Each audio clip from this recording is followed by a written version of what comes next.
So what would be some examples of basic fact-finding questions, the ones you would start with, and of course, always trying to integrate that into an actual conversation and not, being like a robot, of course, but what would you start with in terms of questions to uncover some facts? Great question. So when you're going into these scenarios, again, you've hopefully done a little bit of research, and you may know. Let's say the client recently did an acquisition, or they were, they've rolled out a new product, or they've had some type of change in their business. Or let's also say that you did a little research about the person that you're speaking to, and you see that you went to the same school, or you're in the same groups or have similar interests. I do recommend breaking the ice to a certain degree, especially if you're meeting with somebody for the first time, and make that personal connection. Because again, they are just like you have a process. It's very often that your prospect has a process, and a lot of times that process is they have a wall up because they've seen so many people from a sales perspective come and go, and a lot of people that may have been very out for their own agenda. So you want to make sure that you want to get to know this person. I mean, you're fostering a relationship. Then I think it's important to start to speak directly about their business. So ask them, hey, how long have you been with the business? Describe your role to me. Tell me what you do. What are you responsible for? Because ultimately, you want to get a feel for what it is that they are doing, but then follow that up with, what projects are you working on currently? What are pain points that you're experiencing today? What is your roadmap? And get a feel for kind of where they are, where they've been, and where they're going. And again, that's going to set the foundation. A lot of offshoot questions are going to pop up because of those. So, and the other thing that I want to caution is there are often times where a client will bring up a concern, maybe an objection, very early on in the conversation, and it may not even be that overly obvious. I mean, right now you're kind of getting to know them, and you're figuring out, okay, this is maybe my strategy, and you're thinking about that in the back of your head. The main thing that you want to understand is that if a customer throws up any type of these initial objections, even if they're kind of underlying or they're alluded to, I do think it's important to broach those right then and there and ask them, tell me more about that. Tell me more about what you're experiencing there. Have you tried to, maybe remedy the situation by this method? Things of that stature. And I say that because if they're raising these issues, then that's going to ultimately, if you don't address it now or through the course of your conversation, that may ultimately be your demise. There may be other blockers or connotations or preconceived notions that they have against you or your business or your solution. And if you don't address those things right out of the chute, maybe they tried your product or service before and it ended badly, or they had bad experiences. You want to make sure you kind of broach that and find out more. Because again, you're forming a relationship, so you want to understand every facet of their business that could align with what you're trying to do there. And I think in the initial fact finding, that's what you're looking to achieve. Now, the other part of that too, and I'll be brief in summarizing this, is that you think about what you're trying to pitch to them. I mean, ultimately, are you trying to pitch the benefit of doing some type of service for them? Are you selling a tangible product that actually has to be worth its weight in return on investment? Because if you are, you want to understand some of those factors. I mean, what is a customer worth to that client?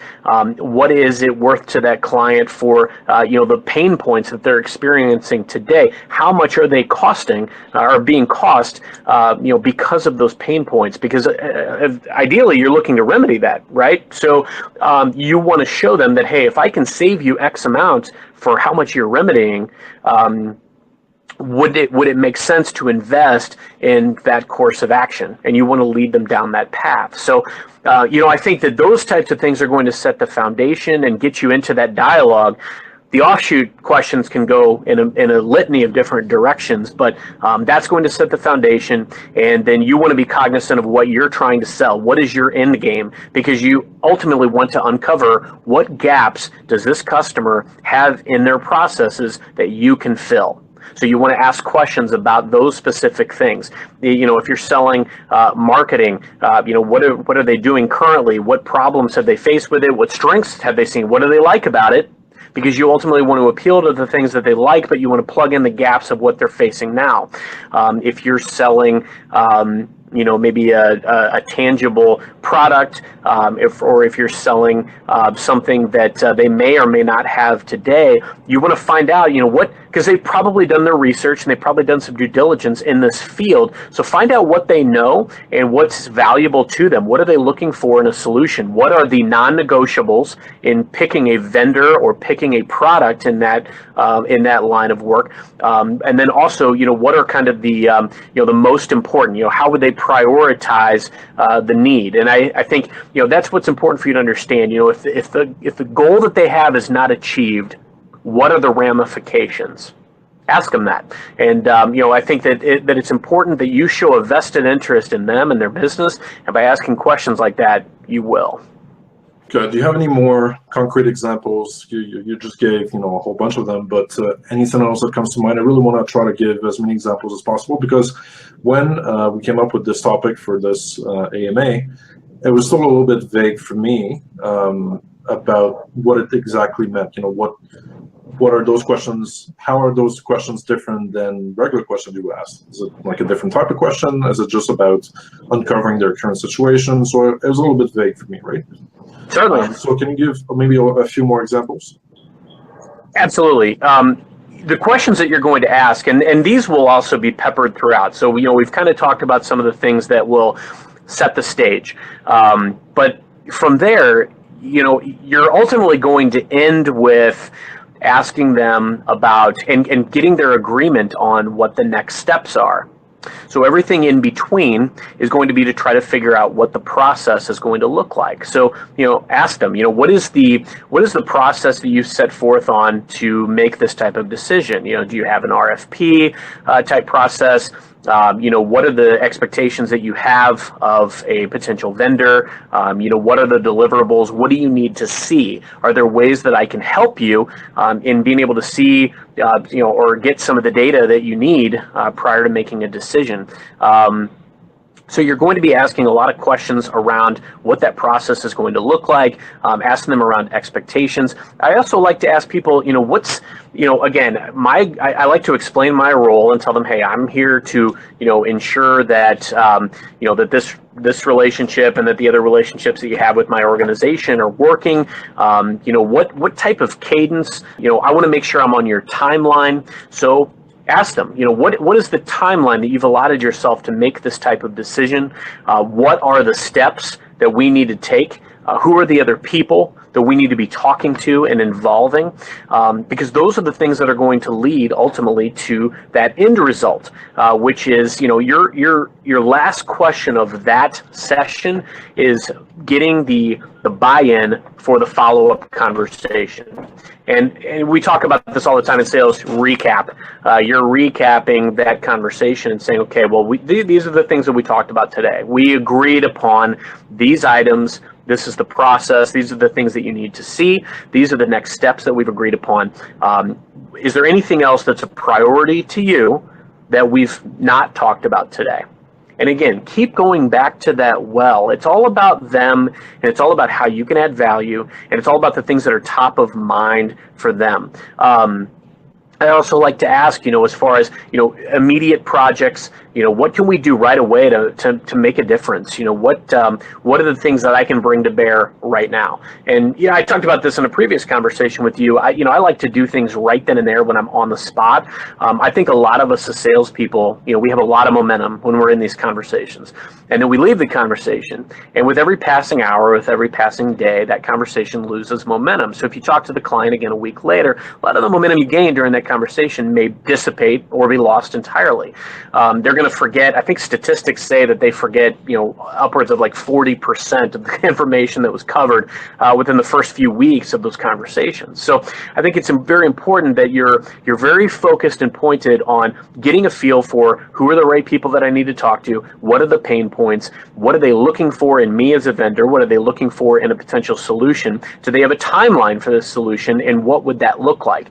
And then also, as I said, I like to act right then and there, setting up those follow-ups, gaining their buy-in for this next conversation, put it on the calendar while you're sitting there. Because those types of things will make sure that you stay on track to not only meet their timeline, but to meet yours.